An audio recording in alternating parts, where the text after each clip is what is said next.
Bismillahirrahmanirrahim. Assalamualaikum warahmatullahi wabarakatuh. Nama saya Nur Hafifah dari Ekonomi Syariah 6D.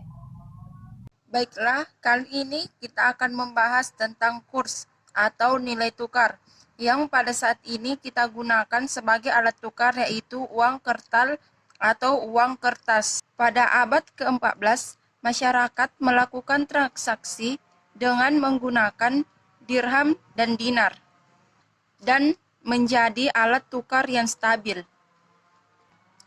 Kemudian, fungsi dinar dan dirham digantikan oleh uang logam dan uang kertas. Dinar mengandung emas 22 karat seberat 4,25 gram.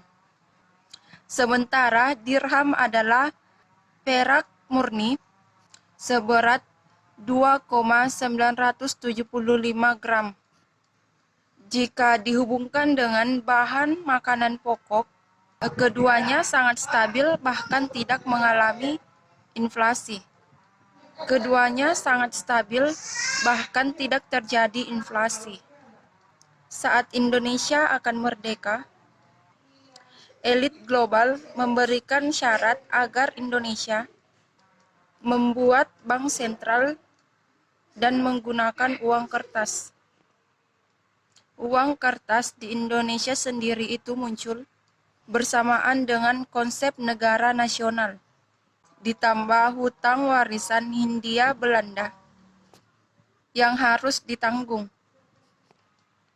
Jika dahulu Belanda mengambil kekayaan alam Indonesia dengan cara menjajah dan membawa koloni sebagai bentuk penjajahan, dengan munculnya sistem uang kertas, mereka dapat mengambil kekayaan kala itu dengan ditukar dengan uang kertas.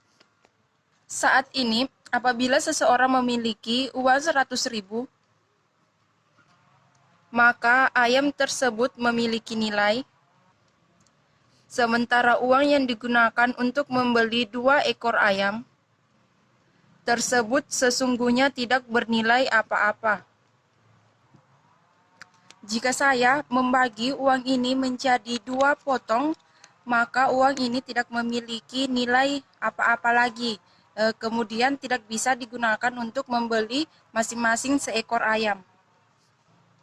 Berbeda dengan emas dan perak, harga kedua benda tersebut sama, adil dan tidak ada perbedaan berdasarkan asal negara maupun cara mendapatkannya. Keduanya dibedakan dengan kadar dan berat massa emas dan perak itu sendiri. Ketika Indonesia merdeka, Soekarno memanggil semua ulama dan menanyakan tentang uang kertas. Kemudian para ulama menjawab apabila ingin menghalalkan uang kertas itu, maka seharusnya bisa ditukarkan dengan emas. Dalam artian uang kertasnya ditukar dengan emas. Ditukar ke emas dengan harga yang tetap, atau uang kertas berfungsi sebagai cek saja. Usai pertemuan dengan para ulama, Soekarno memutuskan jika rupiah dapat ditukar emas dengan nilai yang sama. Namun, para elit global menentang hal tersebut dalam perjanjian International Monetary Fund atau IMF melalui Soeharto guna menyingkirkan Soekarno. Ketidaksetujuan elit global tersebut tentunya muncul karena satu dan lain hal yang menguntungkan bagi mereka. Dalam hal ini, merugikan jika sistem yang dirancang Soekarno terrealisasi. Saat ini, kita dapat merasakan bagaimana semakin tahun nilai uang yang kita miliki semakin menurun dan ide redenominasi semakin gencar dibicarakan. Hanya masalah waktu sampai sistem uang kertas dan apa yang ada sekarang menimbulkan masalah global. Bahkan masyarakat di Eropa mulai menyadari kesulitan yang mereka hadapi bukan berasal dari pemerintah atau perusahaan-perusahaan besar, melainkan kaum elit global, penguasa, peredaran uang, dan ekonomi.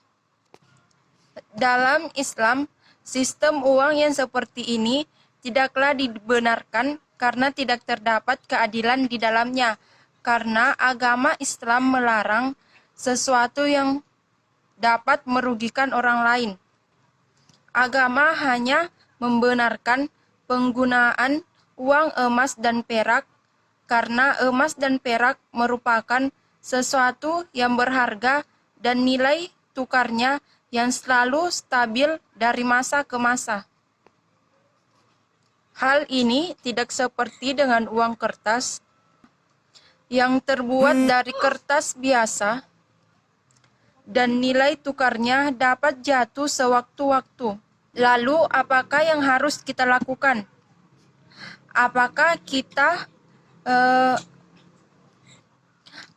meninggalkan sistem uang kertas ini dan tidak menggunakannya lagi sehingga dapat membuat kita terisolasi dari dunia luar, atau tetap menggunakan uang kertas ini dan menerima hukuman dari Allah? Jawaban yang terbaik yang bisa kita lakukan saat ini adalah kita dapat menggunakan uang kertas ini dalam kehidupan sehari-hari. Namun kita juga harus disertai dengan keyakinan yang penuh atas apa yang kita gunakan ini hanya semata-mata sarana kita untuk mendapatkan ridho Allah. Jangan sampai kita menuhankan selain Allah, dan semoga kita semua diampuni oleh Allah Subhanahu wa Ta'ala. Sekian yang bisa saya sampaikan, kurang dan lebihnya mohon dimaafkan. Assalamualaikum warahmatullahi wabarakatuh.